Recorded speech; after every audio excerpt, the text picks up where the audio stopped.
Au nom du Père et du Fils et du Saint-Esprit. Amen.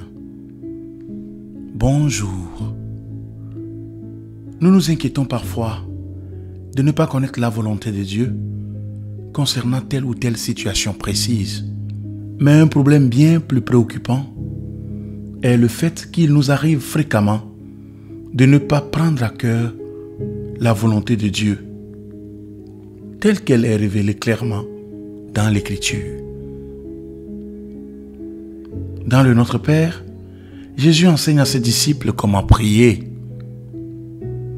Il les invite notamment à dire à Dieu que ta volonté soit faite sur la terre comme au ciel. Or, pour que les disciples puissent faire cette prière avec sincérité, ils doivent désirer que la volonté de Dieu s'accomplisse. Ils doivent vouloir ce que Dieu veut. Ce matin, je t'invite à aligner ta volonté et tes désirs sur la volonté et les désirs de Dieu. Voilà une bonne façon de commencer ta journée. Comment s'y prendre? Je m'installe. Je prends le temps de bien choisir ma position. Elle doit être confortable, tout en me permettant de rester bien éveillé.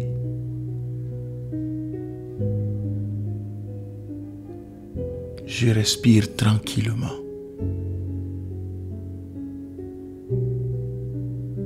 J'apaise mes tensions. Je ferme les yeux et je calme mes pensées.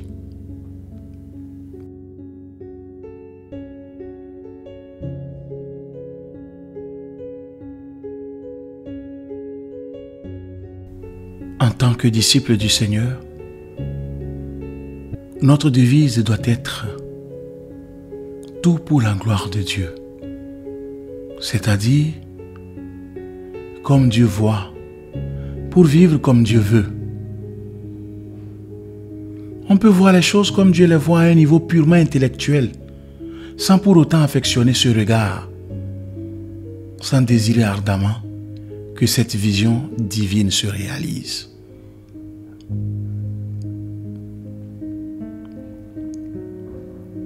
Dans l'évangile de Marc, Jésus dit « Car quiconque fait la volonté de Dieu, celui-là est mon frère, sœur et ma mère. »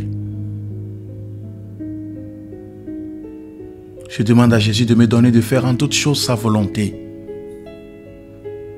de refuser catégoriquement ma volonté propre.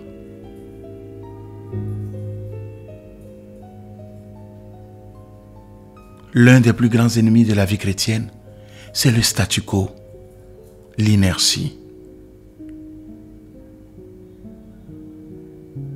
Le processus normal de sanctification n'est rien d'autre qu'une série de transformations, de changements vers la sainteté.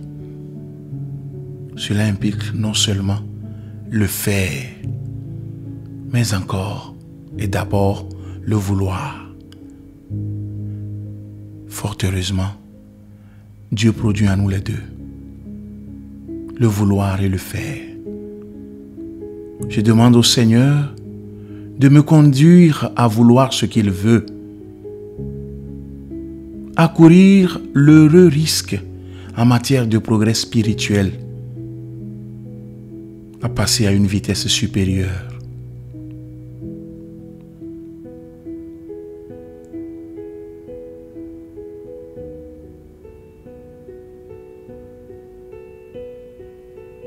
Je le remercie pour ce temps passé ensemble.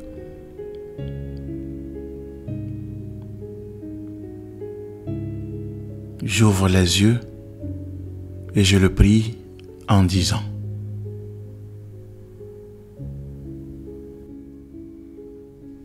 Seigneur, mets de l'ordre dans ma vie. Et ce que tu veux que je fasse, donne-moi de le connaître.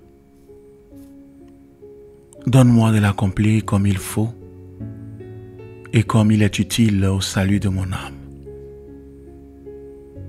que j'aille vers toi, Seigneur, par un chemin sûr, droit, agréable, et menant au terme un chemin qui ne se gare pas entre les prospérités et les adversités.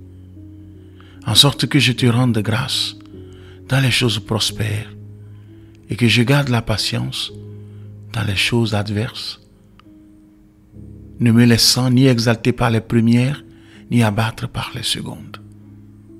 Seigneur, je ne désire rien en dehors de toi. Donne-moi souvent de porter mon cœur vers toi. Et quand je faiblis, de peser ma faute avec douleur, avec un ferme propos de me corriger. Amen. Que Dieu Tout-Puissant vous bénisse, le Père et le Fils et le Saint-Esprit. Amen. Merci d'avoir suivi cette méditation. Belle journée et à bientôt.